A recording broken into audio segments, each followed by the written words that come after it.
Hi, I'm James, and I have a slightly weird question for you. Wouldn't it be great if you were psychic and you could actually see inside your listeners' minds? Sound interesting? Stay right there.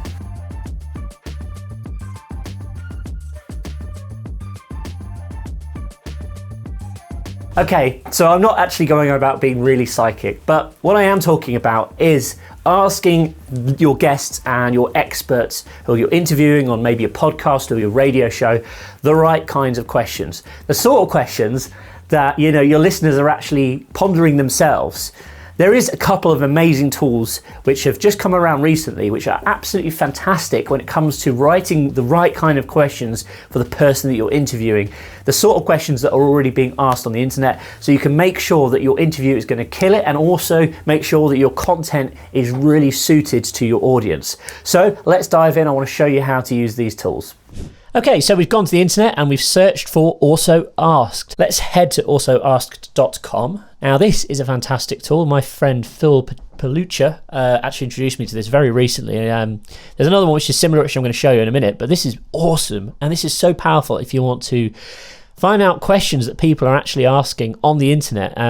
When I said earlier being psychic, I wasn't actually talking about literally being psychic, but what we can do is we can leverage data that is out there. It's public information because Google are kindly providing it to us, and we can kind of drill down into some of the common themes and topics and the questions that people are searching for on a day-to-day basis. So let's go for an example.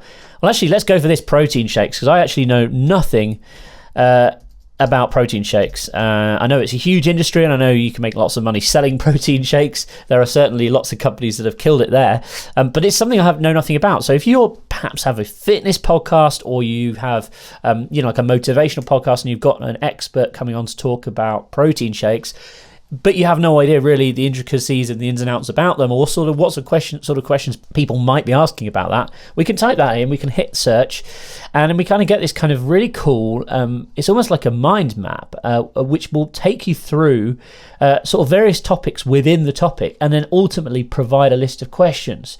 So, if we can zoom in here, let's have a look. So this is really great. So obviously we start with our key term, protein shakes. So are protein shakes good for weight loss? What are the bad side effects of protein shakes? What does a protein shake do to your body? What is the best protein shake? And then from this, we have like more questions. So for example, do protein shakes make you gain weight? Should you drink them to fast or slow? How much weight can you lose on shakes? So there's a whole bunch of questions here which are written right for us, all based on this one topic of protein shakes. This is what people are searching for, right? So when you're actually creating content for your radio show, for your podcast, and you have the privilege of interviewing someone who's an expert in a certain field, like rather than asking them just the same old questions each time, tell us your backstory, what did you eat for dinner, whatever. Try and think about actually how you can be intelligent about the questions you're asking them. Sure, you can ask them the generic questions, you can find out a bit about them, what they do, blah, blah, blah. But you have that opportunity to sit in front of someone who is like top of their game on a specific kind of subject. So you need to make sure that the questions you're going to ask them is actually what people want to know. And, again, you can even look at doing sometimes a whole series on one topic. So you might decide you want to do a whole series or several different episodes on these different topics. So this is really not good just for coming up with questions for your guests, but it's actually a good idea for just generally coming up with a content plan for your podcast. Because as I say, this is all based on data. This isn't just like what you think is the right questions to ask or what you think people might want to know. This is actually what people want to know.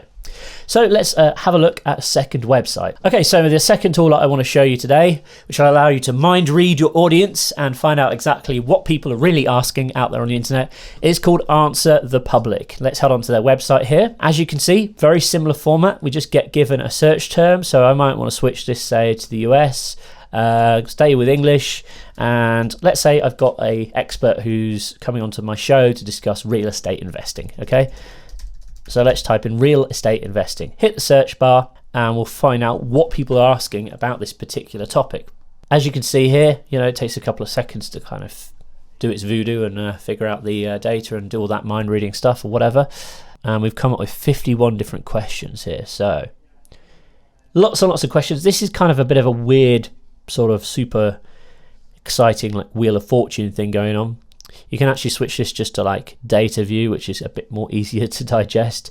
And you can even download this as CSV, by the way, which is awesome. You know, is real estate investing hard? How to start real estate investing with no money? How to start real estate investing with little money? Where to start real estate investing? You know, how real estate investing works. So these are all good questions that I could potentially ask, you know, someone who's an expert in real estate investing. So there we go. That is how you can literally predict what your listeners want to know when it comes to interviewing any expert on pretty much any subject. Thanks very much for watching this video. Leave your comments below, by the way, and let me know how you prepare questions for guests. Were you aware of either of these websites? Or do you have any other sneaky resources that you go to? Let me know in the comments, and I'll speak to you soon.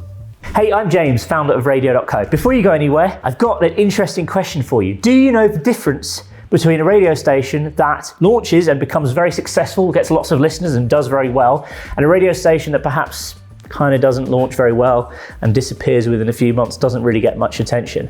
Well, I've put together a checklist which will illustrate to you in a very simple way the 5 key differences between radio stations that launch, do well, versus radio stations that launch and kind of disappear. You can download your free copy over at radio.co/checklist today. Find out exactly how you can make the most out of your radio station. That's radio.co/checklist. Go and grab your free copy. I'll see you there.